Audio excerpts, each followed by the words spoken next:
Hello മക്കളെ, welcome back to Xylem learning. Faisal സാറാണ്. മക്കളെ, നമ്മുടെ ഓണം എക്സാമിനേഷൻ വരെയാണ്. സോ ഓണം എക്സാമിനേഷനിൽ നമ്മൾ ഓരോ ചാപ്റ്റേഴ്സും അടിപൊളിയായിട്ട് സെറ്റ് ആയിട്ട് പഠിച്ചുകൊണ്ടിരിക്കുകയായിരിക്കും. അങ്ങനെയാണെങ്കിൽ ഞാൻ ഒരു കാര്യം പറഞ്ഞിട്ടെ, നമ്മുടെ ഓണം എക്സാമിനേഷന്റെ ഒന്നാമത്തെ ചാപ്റ്റർ ആയിട്ടുള്ള on the roof of the world, ലോകത്തിന്റെ നെറുകയിലെ അവിടെ നിന്ന് വരാൻ സാധ്യതയുള്ള ഏറ്റവും ഇമ്പോർട്ടന്റ് ആയ കുറച്ച് ചോദ്യങ്ങളും അതിന്റെ ആൻസേഴ്സുകളും ഞാനൊരു വീഡിയോ പറഞ്ഞു തന്നാലോ. സോ കൃത്യമായിട്ട് മക്കൾ കാണണേടാ, മുഴുവനായിട്ടും കാണണം കേട്ടോ. സോ ഫസ്റ്റ് ആയിട്ട് വരാൻ ചാൻസ് ഉള്ള ചോദ്യമാണ് ഈ ചോദ്യം എന്ന് പറഞ്ഞാൽ. നോക്ക്, based on the topography, India can be divided as the 5 physiographic division. Simple ചോദ്യം. ഇന്ത്യയെ നമ്മൾ 5 വിഭാഗങ്ങളായിട്ടൊക്കെ തരംതിരിക്കുന്നുണ്ട്. But which are they? അവ ഏതൊക്കെയെന്നുള്ളതാണ്. ഇന്ത്യയുടെ ഭൂപ്രകൃതിയുടെ സവിശേഷത ബേസ് ചെയ്തിട്ട് നമ്മൾ 5 തരംതിരിക്കുന്നുണ്ട്. അവ ഏതൊക്കെയെന്നാണ് നമ്മൾ ചോദിച്ചിട്ട്. ഏതൊക്കെയാ മക്കളെ?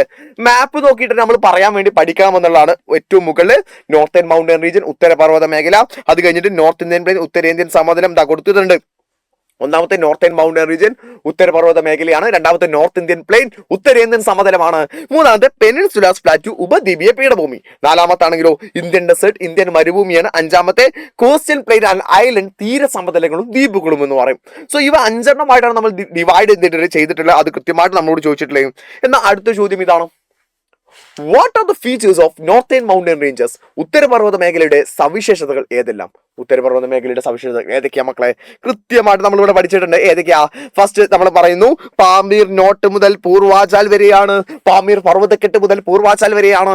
അല്ലെങ്കിൽ നമുക്ക് പറയാം, ഇവിടെയുള്ള ഒരു റിവർ ആണ് സിന്ധു എന്ന് പറയും. ഇൻഡസ് ടു ബ്രഹ്മപുത്ര ഇവിടെയുള്ള റിവർ ആണ് ഈ ബ്രഹ്മപുത്ര എന്ന് പറയും. സിന്ധു മുതൽ ബ്രഹ്മപുത്ര വരെയാണ്. നീളം എത്രയാ? ഇവിടുന്ന് ഇങ്ങോട്ട് 2400 കിലോമീറ്റർ ആണ്. വീതിയാണെങ്കിൽ 150 മുതൽ 400 കിലോമീറ്റർ ആണ്. അപ്പൊ ഏകദേശം എന്ത് ചെയ്തു? ഒരു 3 പോയിന്റുകൾ നമുക്ക് അവിടെ എഴുതാനായി. 4 പോയിന്റുകൾ എഴുതാനായി. വേണമെങ്കിൽ അതിന്റെ കൂടെ ഇതും കൂടെ നമുക്ക് എഴുതാം.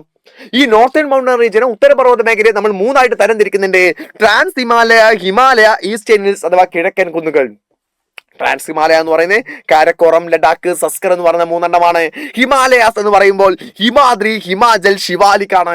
ഈസ്റ്റേൺ ഹിൽസ്, കിഴക്കൻ കുന്നുകൾ എന്ന് പറഞ്ഞ സമയത്ത് പൂർവാചാൽ കുന്നുകളാണ്. മീസോ ഹിൽസ്, പാട്കൈബം, നാഗ ഹിൽസ് തുടങ്ങിയിട്ടുള്ളവയൊക്കെയാണ്. ഇതിൽ മക്കൾ നിർബന്ധമായിട്ടും ഇവ 3ന്റെയും ഡീറ്റെയിൽ പഠിച്ചു പോക്കോ. പരീക്ഷയ്ക്ക് ചോദ്യം ചോദിക്കൂട്ടോ. അവ 3ന്റെയും ഡീറ്റെയിൽസുകൾ മക്കൾ നിർബന്ധമായിട്ടും പഠിച്ചിട്ട് പോയേക്കാം. പരീക്ഷയ്ക്ക് ചോദ്യം ചോദിക്കാൻ വളരെയധികം സാധ്യതയുള്ള ഒരു ഭാഗമാണ്. അതേസമയം അടുത്തൊരു ചോദ്യം ഇവിടുത്തെ കൺഫ്യൂഷൻ ആക്കുന്ന രീതിയിൽ ഇങ്ങനെയാണ്: write the regional divisions of Himalaya, explain one among them. ഹിമാലയത്തിന്റെ പ്രാദേശിക വിഭാഗങ്ങൾ ഏതെല്ലാം? അവയിൽ ഏതെങ്കിലും ഒന്ന് വിശദീകരിക്കാം. ഇവിടെ റീജിയണൽ ഡിവിഷൻ ആ ചോദിച്ചത്. അതോ പ്രാദേശിക വിഭാഗം എന്ന് പറഞ്ഞ സമയത്ത് മക്കൾ കൃത്യമായിട്ട് മനസ്സിലാക്കുക. അവ ഏതാണെന്നറിയോ? Western Himalaya, central Himalaya, eastern Himalaya എന്ന് പറയുന്നതാണ്. പടിഞ്ഞാറൻ ഹിമാലയം, മധ്യ ഹിമാലയം, കിഴക്കൻ ഹിമാലയം എന്ന് പറയുന്നതാണ് നമ്മുടെ റീജിയണൽ ബേസ് അഥവാ പ്രാദേശിക വിഭാഗം. ഇവയെ പ്രാദേശികമായിട്ട് എങ്ങനെയാ തരംതിരിച്ച്? ബേസ് ഓൺ ദ റിവറിനെ ബേസ് ചെയ്തിട്ടാണ്, നദിയെ ബേസ് ചെയ്തിട്ടാണ്. എന്ന് വെച്ചാൽ അതിനിടയിലൂടെ ഉദാഹരണമായിട്ട് നമ്മൾ പറയുകയാണെങ്കിൽ, ഇവിടെയുള്ള നദി സിന്ധു ആണ്, ഇവിടെയുള്ള നദി കാളിയാണ്. അപ്പൊ സിന്ധുവിന്റെയും കാളിയുടെയും ഇടയിലാണ് വെസ്റ്റേൺ ഹിമാലയ അഥവാ പടിഞ്ഞാറൻ ഹിമാലയ വരുന്നത്. അതേസമയം അടുത്ത് എന്ത് ചെയ്യുന്നു? ഇവിടെയുള്ള കാളിയാണ്, ഇവിടെയുള്ള ടിസ്തിയാണ്. കാളിയുടെയും ടീസ്തയുടെയും ഇടയിലാണ് സെൻട്രൽ ഹിമാലയ, മധ്യ ഹിമാലയം വരുന്നത്. അതേസമയം ടീസ്തയുടെയും ബ്രഹ്മപുത്രയുടെയും ഇടയിലാണ് ഇത് നമ്മുടെ ഏത് വരുന്നത്? നമ്മുടെ ഈസ്റ്റേൺ ഹിമാലയ, കിഴക്കൻ ഹിമാലയം. അപ്പൊ ഇത് നമുക്ക് പഠിക്കാൻ വേണ്ടി ഒരു കൺഫ്യൂഷൻ ഉണ്ടായിരിക്കും. പഠിക്കേണ്ട, പേടിക്കേണ്ട. നിങ്ങൾക്ക് ഈ ഒരു ടേബിൾ പഠിക്കാല്ലേ, അതിനുവേണ്ടി ഞാനൊരു ഐഡിയ വെച്ചിട്ടുണ്ട്. അതാണ് ഈ കോഡ്. എന്താണ്? സിന്ധുവും കാളിയും കൂടെ പിസ്ത കഴിക്കാൻ ബ്രഹ്മപുത്രയിൽ പോയി എന്ന് പഠിച്ചു വെച്ചാൽ മതി. എന്നുവെച്ചാൽ സിന്ധുവും കാളിയും, സിന്ധുവിന്റെയും കാളിയുടെയും ഇടയിൽ ആദ്യത്തെ ഒന്ന്, കാളിയുടെയും പിസ്തയുടെയും ഇടയിൽ, പിസ്ത എന്ന് പറയുമ്പോൾ ടീസ്തയാണ് ഓർത്ത് വെക്കേണ്ടത്. കാളിയുടെയും ടീസ്തയുടെയും ഇടയിൽ സെൻട്രൽ ഹിമാലയാണ്. ടീസ്തയുടെയും ബ്രഹ്മപുത്രയുടെയും ഇടയിൽ ഈസ്റ്റേൺ ഹിമാലയ, കിഴക്കൻ ഹിമാലയ ആണ്. അപ്പൊ അത് കൃത്യമായിട്ട് ഞാൻ എന്ത് ചെയ്തിട്ടുണ്ട്? നിങ്ങൾക്ക് ലൈവുകളിലും എല്ലാം തന്നെ പഠിപ്പിച്ചു തന്നിട്ടുണ്ട്. അത് എങ്ങനെ പഠിക്കേണ്ടത് തുടങ്ങിയിട്ടുള്ള കാര്യങ്ങളെല്ലാം. ഇത് പഠിക്കാനുള്ള കോഡ് ഇതിനിടയിൽ ഞാൻ അവിടെ പറഞ്ഞു എന്ന് മാത്രമേ ഉള്ളൂ. ഇതിനെ കൂടെ തന്നെ മക്കൾ ഇതും കൂടെ എന്ത് ചെയ്യുക? പഠിച്ചു വെക്കണം. വെസ്റ്റേൺ ഹിമാലയ നമ്മൾ 3 തരംതിരിക്കാറുണ്ട്. അവ ഏതൊക്കെയാണ്? കാശ്മീർ ഹിമാലയ, ഹിമാചൽ ഹിമാലയ, ഉത്തരാഖണ്ഡ് ഹിമാലയ. സെൻട്രൽ ഹിമാലയ എന്താണ്? നേപ്പാൾ ഹിമാലയ എന്ന് വിളിക്കാറുണ്ട്. അതേസമയം ഈസ്റ്റേൺ ഹിമാലയയിലാണ് ഏതുള്ളത്? ആസാം ഹിമാലയ ഉള്ളത്. സോ അതുകൊണ്ട് കൃത്യമായിട്ട് ചെയ്യണം, ആ ഒരു ഭാഗം മനസ്സിലാക്കണം. ഇനി ഇവിടുന്ന് വരാൻ സാധ്യതയുള്ള ഏറ്റവും പ്രധാനപ്പെട്ട ഒരു ചോദ്യമാണ്, മേ ബി ഒരു essay question ഒക്കെ ആയിട്ട് വരാൻ സാധ്യതയുള്ള ചോദ്യമാണ്. ചോദ്യം വായിച്ചു: താഴെ തന്നിരിക്കുന്ന സൂചകങ്ങളുടെ അടിസ്ഥാനത്തിൽ ഉത്തരപർവ്വത മേഖലയിലെ മനുഷ്യജീവിതം എന്ന വിഷയത്തിൽ കുറിപ്പ് തയ്യാറാക്കുക. മണ്ണ്, കൃഷി, ടൂറിസമാണ്. Explain the essay on the human life in the northern mountain by the following hints. Soil, agriculture and tourism ആണ്. സോ നമ്മൾ നോക്കാം. ആദ്യത്തെ കാര്യം, മണ്ണിന്റെ കാര്യത്തിലാണെങ്കിൽ അവിടെ ഉണ്ടാവാറുള്ളത് പർവ്വത മണ്ണും അതുപോലെ തന്നെ ഫോറസ്റ്റ് സോയിലുമാണ് ഉണ്ടാവാറുള്ളത്. മൗണ്ടൈൻ സോയിലും ഫോറസ്റ്റ് സോയിലും ആണ്.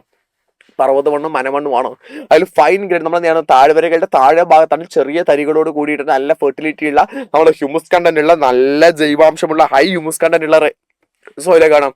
അതേ മലയുടെ മുകളിലേക്ക് ആകുമ്പോൾ കോസ് ഗ്രെയിൻ, ഉയർന്ന തരികൾ, വലിയ തരികളായിരിക്കും ഉണ്ടാവുക. മാത്രമല്ല ഹ്യൂമസ് കണ്ടന്റ് ജൈവാംശം വളരെ കുറഞ്ഞാണ്. മാത്രമല്ല അവിടെ കാണുന്ന പ്രധാനപ്പെട്ട സോയിൽ ഉണ്ട്, അതേതാണ് കരേവാസ് എന്ന് പറയും. It is suitable for the saffron cultivation. കുങ്കുമപ്പൂവിന്റെ കൃഷിക്ക് ഏറ്റവും അനുയോജ്യമായതാണ് അത് നമ്മുടെ കരേവാസ് എന്ന് പറയുന്ന സോയിൽ. അതേസമയം അഗ്രികൾച്ചർ കൃഷിയിലേക്ക് നോക്കുകയാണെങ്കിൽ കൃഷിക്ക് വളരെ കുറവാണ്. കുറയാനുള്ള റീസൺസുകൾ പറയുന്നുണ്ട്, ഓരോന്നും ഓരോ പോയിന്റുകളാക്കി എഴുതിയേക്കാം. ടെറൈൻ എലിവേഷൻ ഉയരമാണ്, സ്റ്റീപ്നെസ് ഓഫ് സ്ലോപ്പ് ചെങ്കുത്തായ ചെരിവുണ്ട്, ഇമ്മച്ചുവർ സോയിൽ പാകമാകാത്ത മണ്ണുണ്ട്, ടെമ്പറേച്ചർ നമ്മുടെ കുറഞ്ഞ താപനിലയാണ്. ഇവയൊക്കെ കാരണമായിട്ട് അവിടെ എന്ത് കുറവാണ് മക്കളെ, കൃഷി കുറവാണ്. അതുപോലെ തന്നെ ഏറ്റവും അവസാനമായിട്ട് നമ്മൾ ചോദിച്ച ചോദ്യമാണ് ടൂറിസം എന്ന് പറയുന്നത്. ടൂറിസം ഹിമാലയത്തിലേക്ക് 3 കാര്യങ്ങളിലേക്കാണ് ആളുകൾ പോകാറുള്ളത്. നോർത്തേൺ മൗണ്ടൻ റീജിയനിലേക്ക് ഒന്നാമത്തെ തീർത്ഥാടനത്തിന് വേണ്ടിയിട്ട് കൈലാസം, മാനസരോവർ, അമർനാഥ്, ഹേമായുൻ സാഹിബ് തുടങ്ങിയിട്ടുള്ള സ്ഥലങ്ങളിലേക്ക് പോകും. രണ്ടാമത്തെ റിസോർട്ടുകളിലേക്ക് വേണ്ടിയിട്ട് ഷില്ലോങ്, ആൽമോറ, റാണിക്കേറ്റ്, മുസോറി, നൈനിറ്റാൽ, അതുപോലെ തന്നെ കുളു, മണാലി തുടങ്ങിയിട്ടുള്ള സ്ഥലങ്ങളിലേക്ക് പോകും. അതേസമയം ഏറ്റവും അവസാനമായിട്ട് നമ്മൾ എന്ത് ചെയ്യുന്നു, അഡ്വഞ്ചറസിന് വേണ്ടിയിട്ട് പോകാറുണ്ട്. അഡ്വഞ്ചറസിന് വേണ്ടിയിട്ടാണ് നമ്മളെ മൗണ്ടൈനറിങ്, പർവ്വതാരോഹണത്തിന് വേണ്ടിയിട്ടും പാരാഗ്ലൈഡിങ്ങിനും സ്കീയിങ്ങിനും വേണ്ടിയിട്ടെല്ലാം ആളുകൾ പോകാറുണ്ട്. സോ ഈ കാര്യങ്ങളാണ് കൃത്യമായിട്ട് മക്കൾ എന്ത് ചെയ്യേണ്ടത്, ഈ ഒരു ചാപ്റ്ററിൽ നിർബന്ധമായിട്ടും ഏതൊക്കെ നിങ്ങൾ എന്നോട് ചോദിക്കാണ് സാറേ നിർബന്ധമായിട്ട് പഠിക്കേണ്ട ഏതൊക്കെ ചോദിക്കുകയാണെങ്കിൽ ഞാൻ നിങ്ങളോട് പറയും ഇവ നിർബന്ധമായിട്ട് മക്കൾ പഠിച്ചിട്ട് പോകണം. ബാക്കിയുള്ള കാര്യങ്ങളുണ്ട്, അവ എല്ലാത്തിൻ്റെ മക്കൾ എന്ത് ചെയ്യാം, വൈകാതെ ഓരോ വീഡിയോകളിലായിട്ട് ഞാൻ എന്ത് ചെയ്യാം, അപ്ലോഡ് ചെയ്തിട്ട് തരാം. മക്കൾ കൃത്യമായിട്ട് എന്ത് ചെയ്യാം, ഓരോ വീഡിയോകൾ നിർബന്ധമായിട്ടും കാണാം. കൂടാതെ തന്നെ എനിക്ക് നിങ്ങളോട് ഇമ്പോർട്ടൻ്റ് ആയിട്ട് പറയാനുള്ള ഒരു കാര്യം എന്ന് പറയുന്നത്, നമ്മുടെ നിഞ്ച ബാച്ചിൽ അഡ്മിഷൻ എടുക്കാത്ത മക്കളുണ്ടെങ്കിൽ വേഗം തന്നെ നിഞ്ച ബാച്ചിൽ അഡ്മിഷൻ എടുക്കുക. അഡ്മിഷൻ എടുക്കേണ്ട നമ്പർ അറിയാലോ, വിളിക്കേണ്ട നമ്പർ അറിയാലോ. ഇതാ നമ്പർ ഞാൻ എഴുതി തരാം, 9954000800 എന്ന് പറയുന്ന നമ്പറിലേക്ക് വിളിച്ചിട്ട് വേഗം തന്നെ അഡ്മിഷൻ എടുക്കാം. അവിടെ നമുക്ക് സെറ്റ് ആക്കിയിട്ട് അടിപൊളിയായിട്ട് പഠിക്കാം.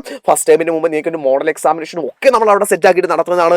സോ നന്നായിട്ട് പഠിക്കണം. നമുക്ക് വീണ്ടും കാണാം. Tata bye bye, see you all.